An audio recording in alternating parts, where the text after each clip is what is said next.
I have the right to remain silent. Uy, yep, that's me again. Paano nga ako napunta sa sitwasyon na yan ay kukwento ko ngayon sa inyo. Maaga kaming lumuwas mga bes kasi pupunta daw kami ng La Union. Maliwanag na anong nakarating kami mga bes at dala-dala pa rin namin ang aking stroller. Mainit kasi at kailangan ko rin ng fan. Tarik ng daan dito mga bes kaya sinakay na namin si Bella para hindi siya mahirapang maglakad. Yung isa kong baby girl ay medyo mabigat kaya hindi namin na isakay. Sa mga magsasabi na naman na bakit pa sinama kami ay mainit. Yes, mainit talaga mga bes. Wala na tayong magagawa dyan pero ginawa lahat ng aking pamilya para maging komportable kami. Change outfit na nga din ako mga bes. Ba't mukhang kuhubra ako dito ng chimken ha? Mukhang may recognition rights nga dito mga bes.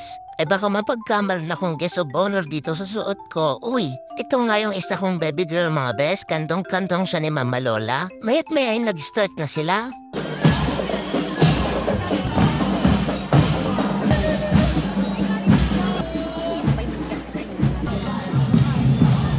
At dyan nga napag-alaman ko na marerecognize ang bilang pulis ang aking uncle. Pwede lang lumapit mga Bisaya kung unang nakakita kay uncle. Sa mga nakapanood na ng aking video, si uncle ang fur dad ni Sophie at Bella, yung dalawa kong baby girls. Kapatid siya ng aking mami. Kumain at banding-banding na nga kami mga bes at nung hapon ay umuwi na kami. Pagod match nga, kaya that's it for our day for mga bes. Ingat!